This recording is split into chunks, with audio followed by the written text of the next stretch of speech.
Salam.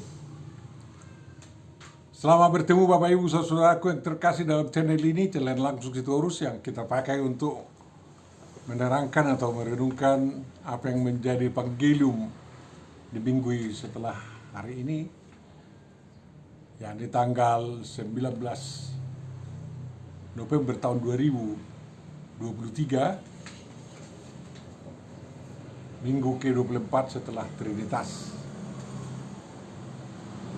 Saya ajak lagi Bapak Ibu Saudara mensubscribe bagi yang belum, dan terima kasih bagi yang sudah mensubscribe dan bunyikan loncengnya. Dan kalau boleh, bagikanlah video kita ini kepada kawan-kawan kita yang lain, sehingga jangkauan kita memberitakan Injil semakin luas, dan ajak mereka untuk mensubscribe demi pertemanan dan persahabatan kita dalam kasih Kristus. Untuk memulai perenungan kita Bapak Ibu Saudara, mari kita terima penyertaan dari Tuhan kita.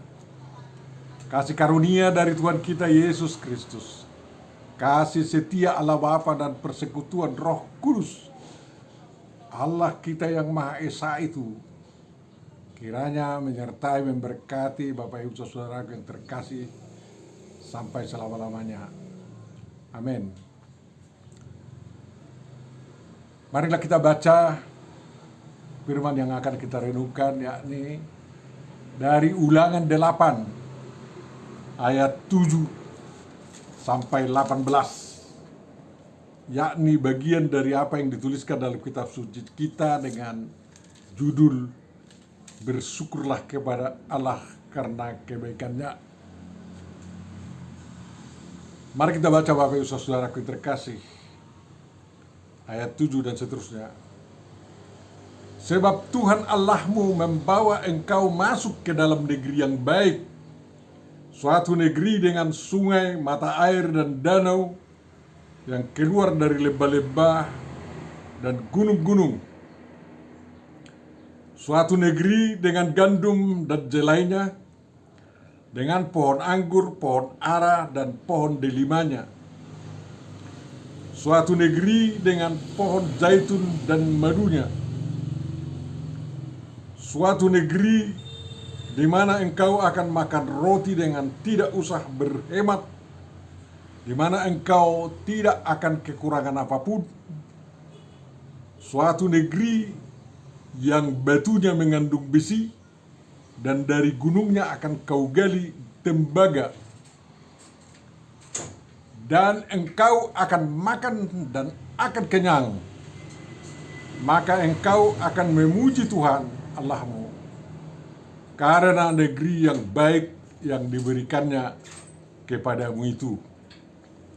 Hati-hatilah supaya jangan engkau melupakan Tuhan Allahmu dengan tidak berpegang kepada perintahnya, peraturan dan ketetapan-ketetapannya yang kusampaikan kepadamu pada hari ini, dan supaya apabila engkau sudah makan dan kenyang, mendirikan rumah-rumah yang baik serta mendiaminya, dan apabila lembu sapimu dan kambing dombamu bertambah banyak, dan emas serta perakmu bertambah banyak, dan segala yang ada padamu bertambah banyak, janganlah engkau tinggi hati sehingga engkau melupakan Tuhan Allahmu yang membawa engkau keluar dari tanah Mesir, dari tanah perbudakan, dan yang memimpin engkau melalui padang gurun yang besar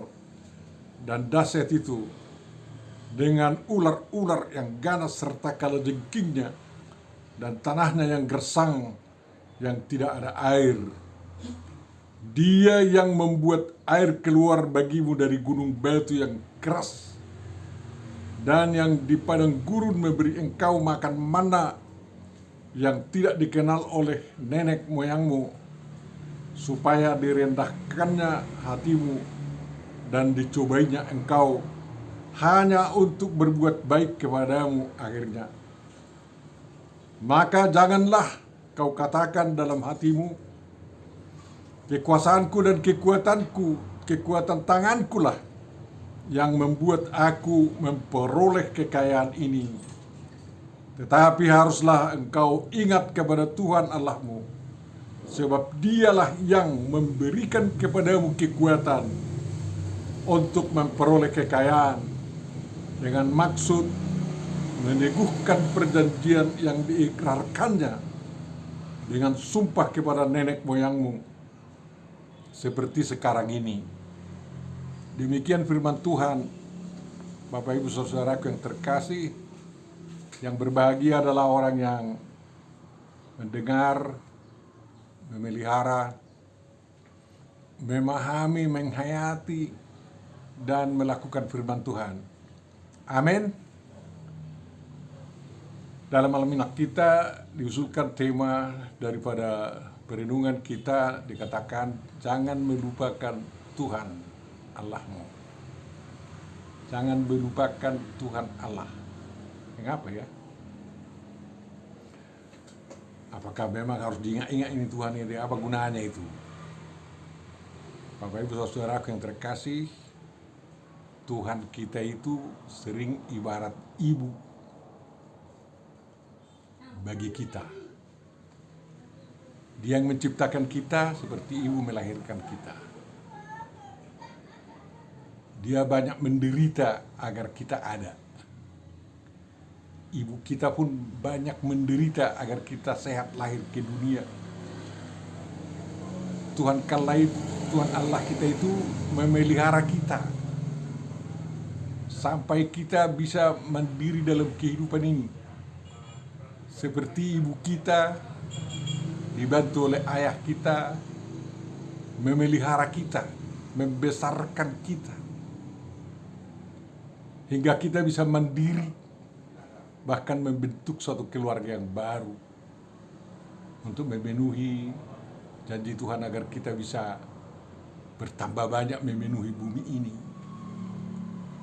Dan bukan hanya sampai kita dewasa, sampai kita berkeluarga dipelihara oleh Tuhan, disertai dengan berkat-berkatnya, mulai dari kita dibaptis, naik sidi, nikah, dan di setiap pekerjaan kita selalu Tuhan menjanjikan berkat-Nya. Bahkan setiap minggu kita menerima berkat dari Tuhan kita, bahwa Tuhan memberkati kita dan melindungi kita. Tuhan menyinari kita dengan wajah-Nya dan memberi kita kasih karunia, dan Tuhan menghadapkan wajah-Nya kepada kita dan memberi kita damai sejahtera. Itu berkat penyertaan Tuhan memelihara kita agar kita menjadi manusia yang benar-benar mencitrakan dan menampakkan bahwa kita adalah gambarnya yang diciptakan menurut gambar dan rupa Allah. Dan bukan hanya itu, di dalam Yesus Kristus dosa-dosa warisan kita dihapus semua, diberikan hidup baru kepada kita, dan Dia berkenan untuk mengampuni dosa kita apabila kita datang ke hadapan-Nya untuk mengampuni kita. Kita mengaku dosa, dan itu setiap hari Minggu kita lakukan. Dan setiap kita berdoa, selalu kita minta di atas segalanya, Tuhan, ampunilah dosa-dosa kami yang kami tidak sengaja dan yang kami sengaja, agar jangan terhalang berkat-Mu kepada kami. Kita doakan kan begitu. Dan di dalam Yesus Kristus semua diselesaikan dosa kita. Darah-Nya yang luar biasa itu membasuh kita. Dan Roh Kudus yang menyertai kita menganugerahkan kehidupan baru kepada kita. Dan kita di dalam perjuangan hidup ini, Dia setia menyertai kita dengan firman-Nya, dengan petunjuk-petunjuk-Nya.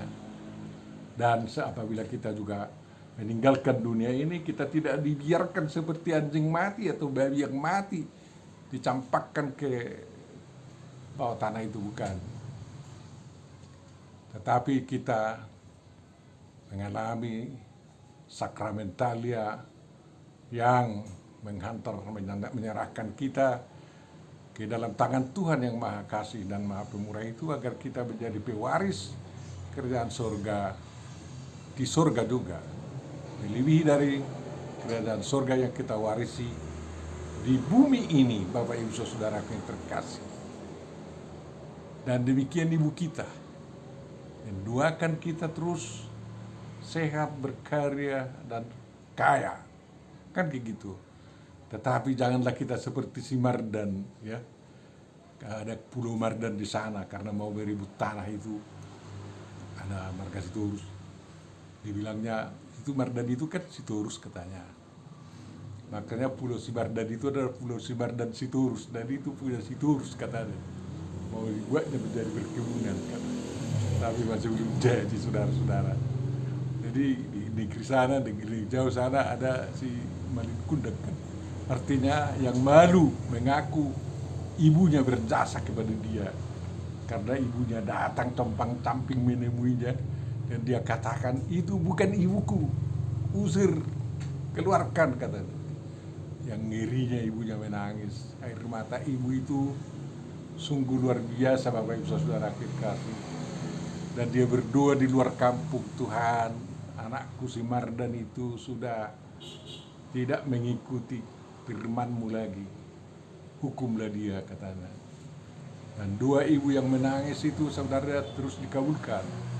Si Mardan dihukum Tuhan, ya, dibuat penyakit yang sangat menderita sama dia, dan mampus dia. Dan begitulah orang yang tidak mau berterima kasih mengenal Tuhan yang menciptakan kita. Jangan seperti si Mardan lah, ya. Walaupun ada pulau peninggalannya, walaupun ada peninggalan kita di dunia ini, janganlah karena kita dikenang orang melalui peninggalan kita sebagai orang yang durhaka. Jangan. Tapi Tuhan mengingatkan, ingatlah Tuhan, kan kayak gitu. Di sini, di ambang gerbang memasuki tanah Kanaan sebelum Musa mati di lembah gunung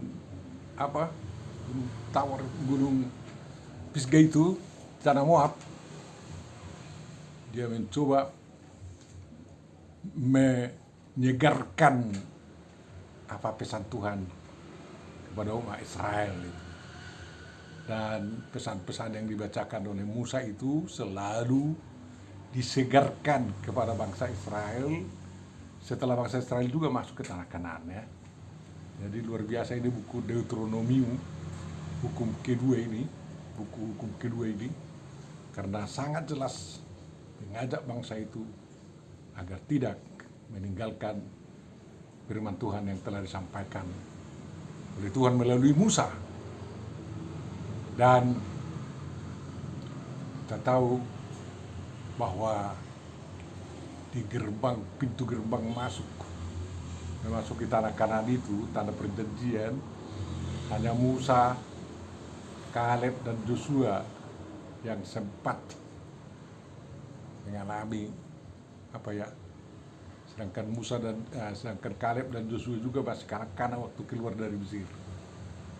Tapi Musa yang memimpin, dan akhirnya Musa harus tidak masuk, dan hanya Kaleb dan Yosua yang mengalami penderitaan bangsa Israel dari sejak keluar dari tanah Mesir, baru di padang gurun begitu banyak penderitaan, dan Kaleb dan Yosua yang sempat memata-matai tanah Kanaan itu sangat bersemangat, dan hanya dia yang diizinkan untuk memimpin generasi baru yang tidak tahu lagi pahit getirnya perbudakan di Mesir yang dialami oleh kakek moyang mereka.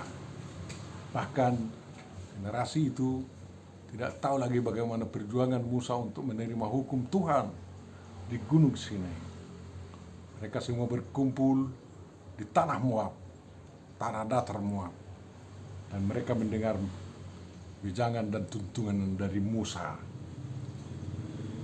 Diberitahu di sana dalam perikop kita tentang negeri yang akan mereka masuki.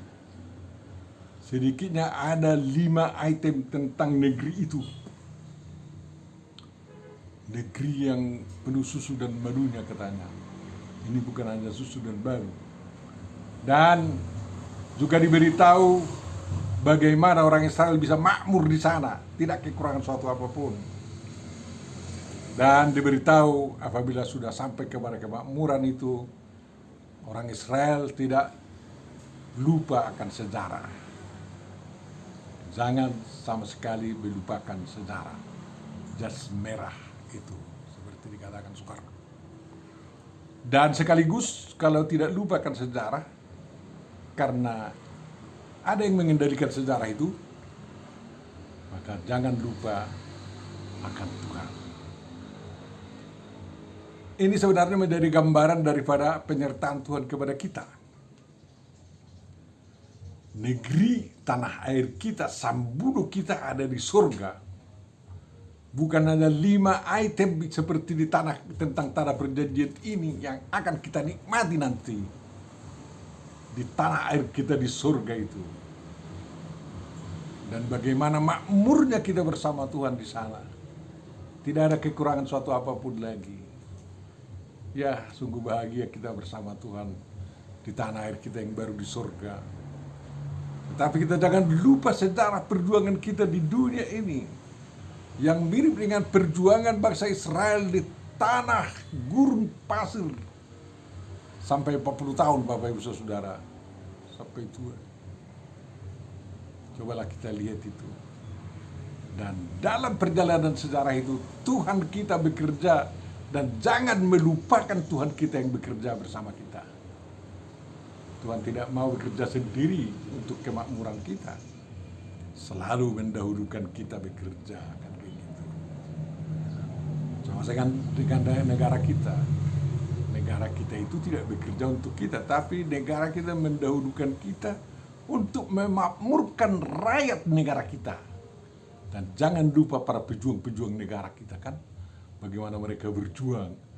Dan nikmati dengan bagus, dengan penuh syukur apa yang telah kau raih sekarang, dan jangan mundur. Jangan rusak yang telah diraih oleh kakek moyang kita itu.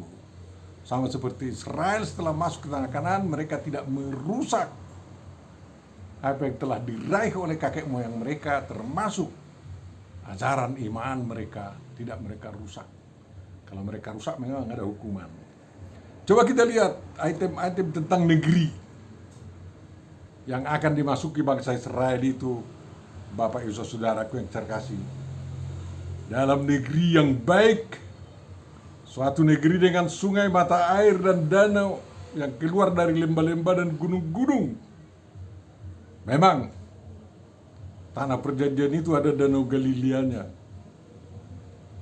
danau Kineret atau danau Genesaret. Ada sungai Yordannya, ada mata air dari gunung Hermon, karena ada es di sana. Ya, sungguh lengkap di bangsa di Israel itulah yang kita lihat. Ada salju, ada gunung tinggi, ada dataran tinggi, ada bukit-bukit, ada danau, dan bukan hanya itu, ada daerah yang di bawah permukaan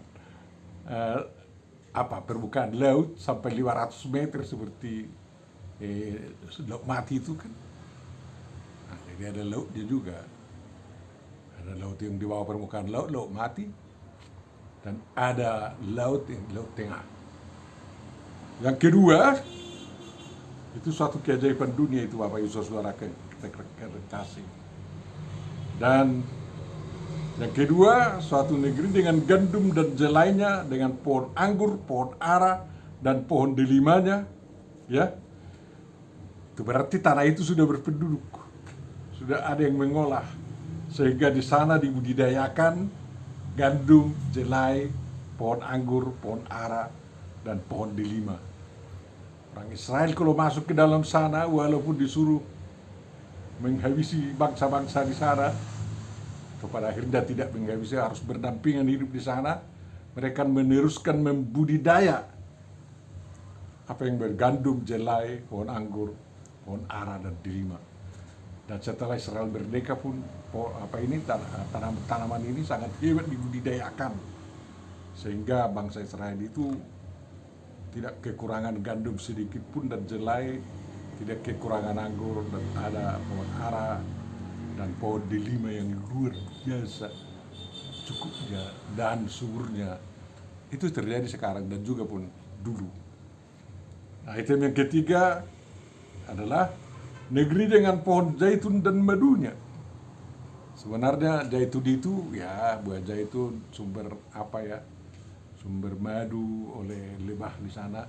Tapi yang paling sering sebenarnya dikatakan madu itu adalah buah kurma karena manis, dan dari sana lebah-lebah membuat madu untuk dapat dinikmati. Jadi di negeri itu memang subur kurma untuk ditanam, seperti negara-negara di Timur Tengah, di Jordan, di Arab Saudi, di Syria, dan lain-lain. Item yang keempat adalah negeri di mana engkau akan makan roti dengan tidak usah berhemat. Jadi bagaimana ya? Bukan hedonisme maksudnya di sini. Ya, tapi berkecupukan, berkelimpahanlah sampai kenyang-kenyangan.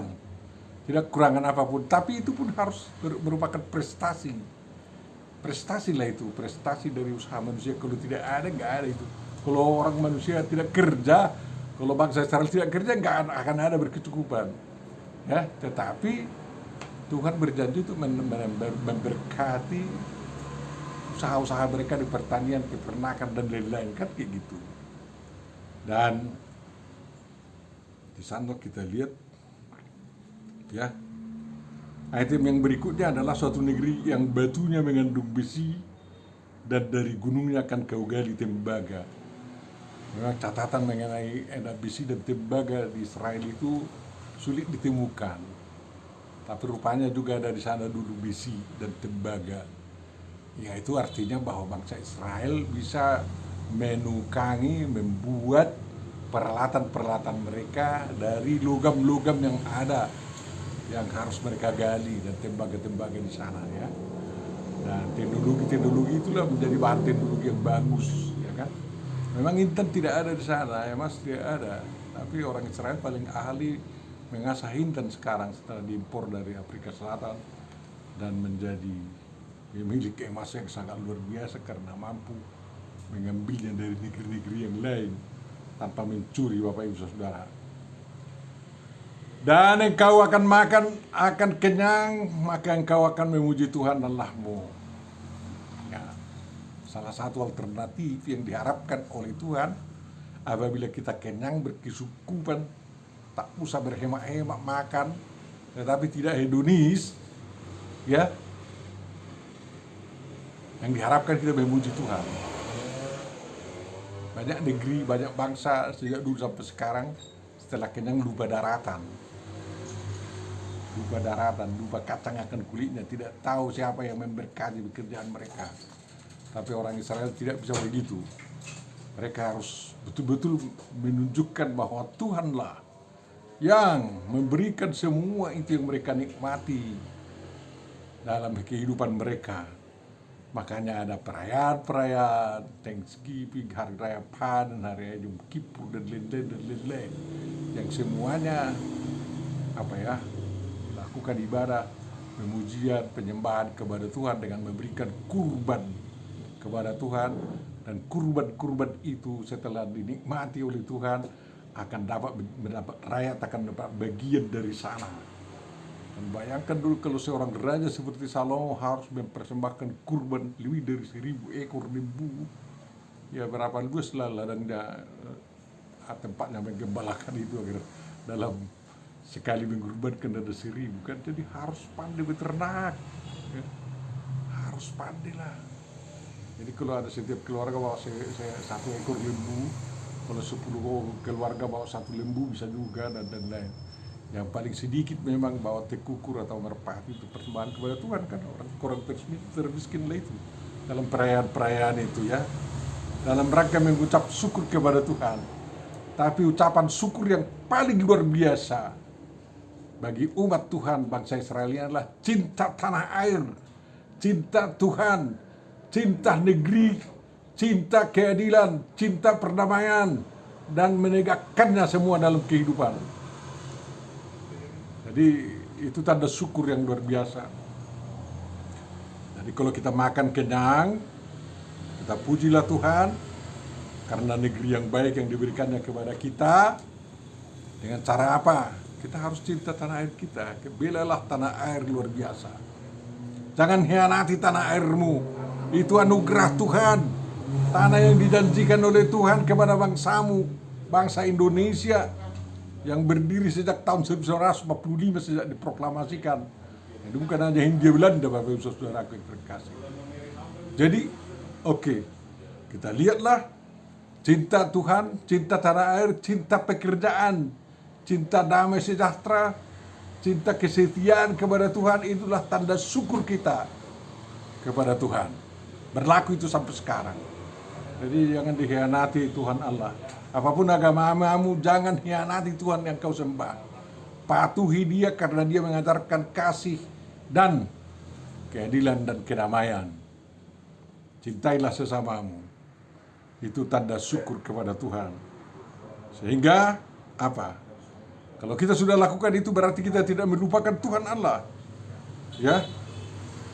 Kalau kita lakukan itu, kita berpegang kepada perintah, kepada peraturan dan ketetapan-ketetapan Tuhan yang telah disampaikan Tuhan melalui Musa dan juga melalui Tuhan Yesus Kristus dan para rasul kepada kita. Dalam kitab suci sudah kita tahu itu mana perintah, peraturan dan ketetapannya. Telah disampaikan Tuhan kepada kita. Dan apabila kita sudah makan kenyang, mendirikan rumah yang indah-indah, ya.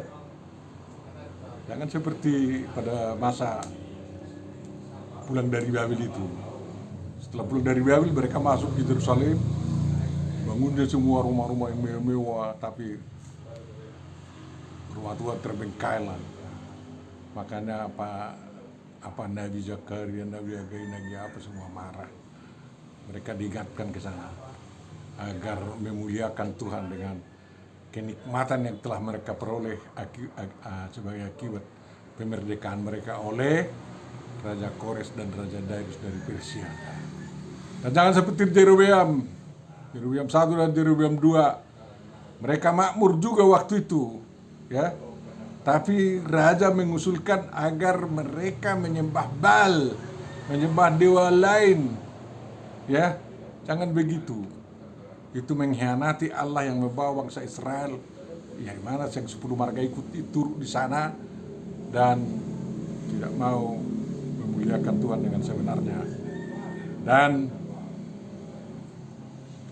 kalau ada lembu-lembu kita kan, domba-domba kita, perak kita, emas kita, yang Allah yang ada padanya, kita selaku huria, milik Tuhan, bangsa Tuhan, bangsa pilihan Tuhan, harus juga mempergunakan itu demi kemuliaan Tuhan. Ya, bukan Tuhan mau merampas itu semua dari kita, tapi harus kita pergunakan emas kita demi kemuliaan Tuhan. Kalau emas kita menstabilkan moneter, finansial negara, ya kita bikin aja itu. Dan rumah-rumah kita yang cantik-cantik bukan menjadi sarang sepele-bigu, tapi sarang pemujaan kepada Tuhan. Kalau banyak perak kita, ya bisa kita bikin gelas perak, piring perak. Tapi peralatan rumah Tuhan juga harus kita bikin jadi perak.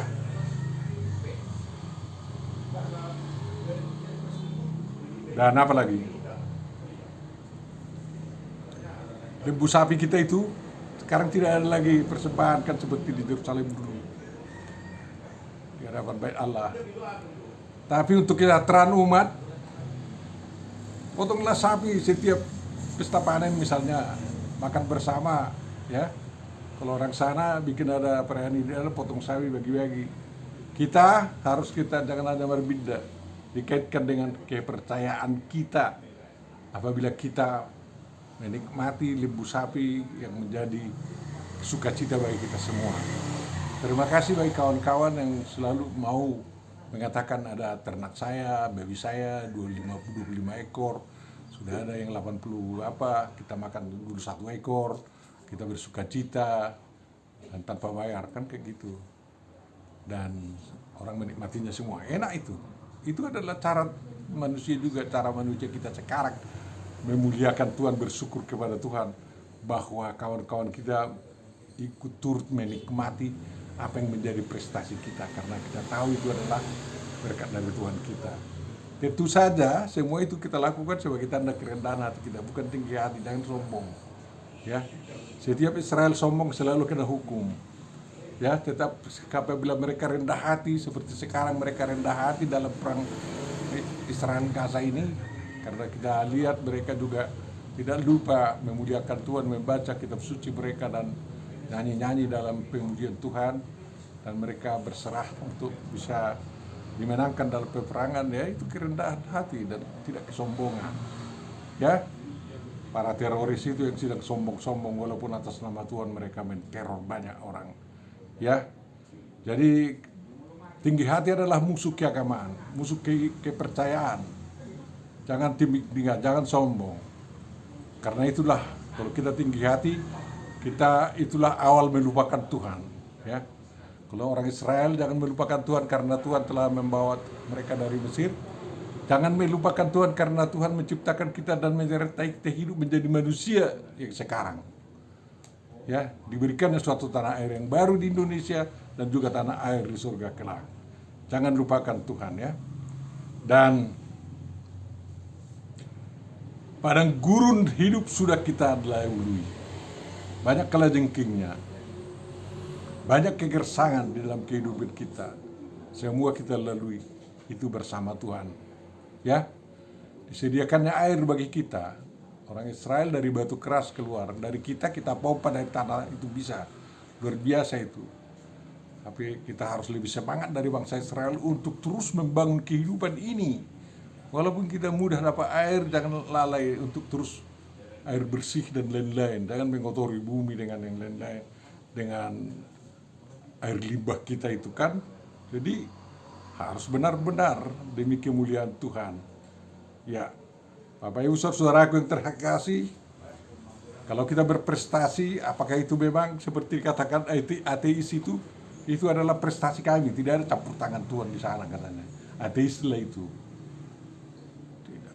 Mereka itu menyangkal kemampuan, ada kekuatan di luar kekuatan mereka dalam sukses dalam kehidupan ini. Kalau kita, jelas kita akui Yehova di dalam Yesus Kristus dan bersama kita dengan kuasa Roh Kudusnya dan firman-Nya menyertai kita membuat suatu prestasi yang luar biasa. Jadi bukan hanya kekuasaan kita, kan kayak gitu harus kita akui itu, ya.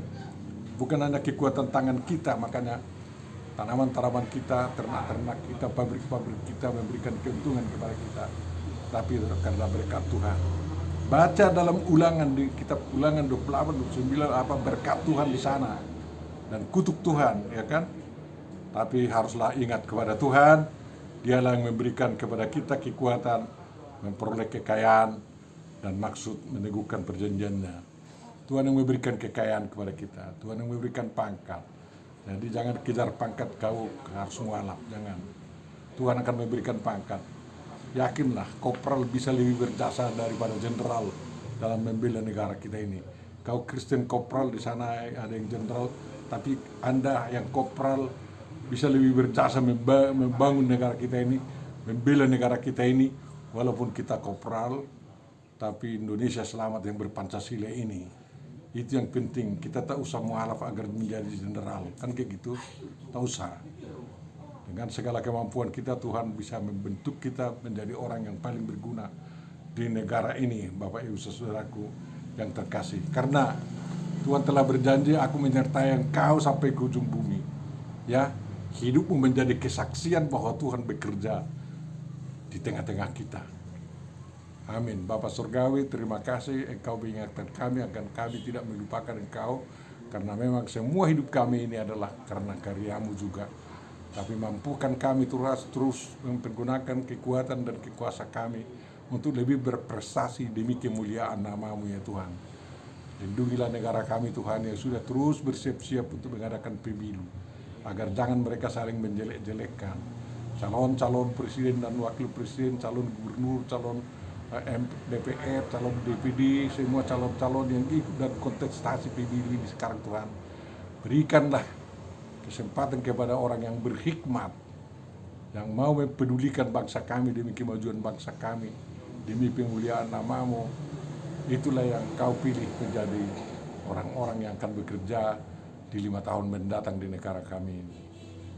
Jauhkan gontok-gontokan dari negara kami Tuhan, tapi damai sejahtera yang daripada-Mu lah yang terus menyertai bangsa kami. Dan Yesus Kristus sempurnakan doa kami dan kabulkanlah. Amin.